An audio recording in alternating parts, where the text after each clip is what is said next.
Athenian sailors of Cyprus watch the sea change color. Blue water turns brown, thick with mud carried out from the Nile.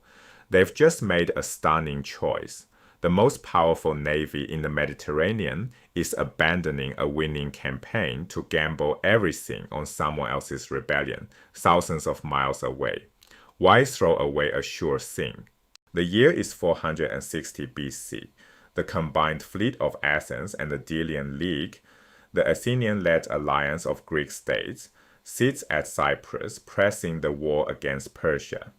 Then envoys arrive from Egypt. Their land is in revolt, and they want the Persian governors gone. They need ships. They need the greatest navy afloat.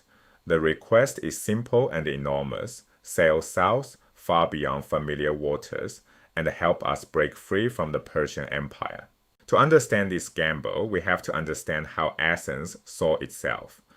Athens believed it was the protector of the oppressed, the city that shelters anyone who comes seeking help. The Greeks called such a person a suppliant, one who kneels and asks for protection.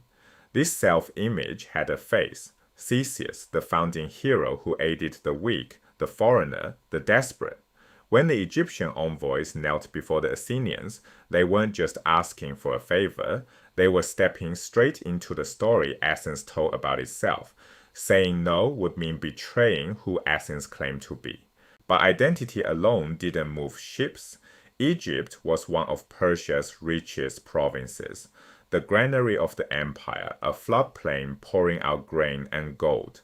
Helping the rebels meant a share of all that wealth. So the general Charitimides made the call. He broke off the Cyprus campaign and turned the fleet south. Idealism and opportunism pulling in the same direction. The protector of the oppressed would also collect a very handsome reward. What waited for them was another world. Most Greeks lived among dry, rocky hills, thin soil, sparse rain, mountains crowding the sea. Egypt was the opposite. The Nile flooded every year and left behind black, fertile mud. Palm groves, endless wheat fields, thick, warm air heavy with water. For sailors raised on stone and drought, the green delta must have looked like something out of a dream. They had sailed off the edge of the familiar world. But this wasn't a leap into the complete unknown. Greeks had traded with Egypt for generations. On the western delta sat Naucratis, an emporium, a designated trading zone where Greek merchants, especially Ionians, were allowed to live and do business. Greek pottery, Greek coins, Greek tongues had passed through there for over a century. So the fleet didn't sail blind. It carried pilots who knew the channels and soldiers who knew the land. New for most of the men aboard, but not for all of them. Then comes the image that captures the whole strange wonder of this campaign. The flood was so high that triremes, long-oared warships, the killing machines of the Aegean, could row inland across drowned fields. And as they passed Giza, the rowers looked up at the pyramids. These were already ancient, older to those Greeks than those Greeks are to us. And carved into that pale stone was graffiti, Greek letters, scratched there generations earlier by Ionian mercenaries who'd marched this way before. War, tourism, and history all rolling past in a single afternoon. Then the fighting. Greeks and Egyptians together won a tremendous battle against the Persian forces. The empire's defenders broke and ran. They pulled back into Memphis, holding up inside the White Fortress, the fortified citadel at the heart of the city. The rest of Egypt fell to the rebels. In a single bold season, the Athenians had helped tear one of Persia's wealthiest provinces away from the great king. The gamble was paying off, and Athens now held a stake in the richest land on the Nile. Here's what victory bought. Athens won shared rule over Egypt for 6 years, and a share of its revenues. Down the Nile from the south flowed the wealth of Africa. Ebony, ivory, treasures from Ethiopia far upriver.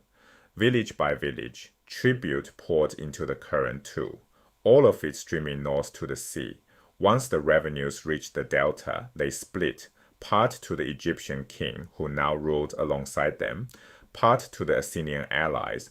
This was never just rescue, it was a payday, and Athens had no intention of leaving. This was no smash and grab raid. Athens treated Egypt as permanent, and to hold it, it seized Taldor, a former Phoenician stronghold on the Palestinian coast, an artificial mound rising beside a sheltered lagoon. Now look at what that unlocked. From Dor, a trireme could reach Egypt or Cyprus in a single long day of rowing. String the whole chain together, the coastal cities, then the Aegean islands, then Cyprus, then Taldor, then Egypt. Each leg just one day's reach. Athens had engineered a network of stepping stones, turning the entire eastern Mediterranean into a sea it could cross at will. This is the moment Athens changed. It stopped being the leader of a defensive league and became an imperial power, projecting force across an entire sea. Not through single battles, but through bases, supply lines, and logistics. The protector of suppliants had become the master of the Mediterranean. It was breathtaking, and it was dangerous. An empire stretched this thin, this far from home, was gambling on a scale no Greek city had ever dared.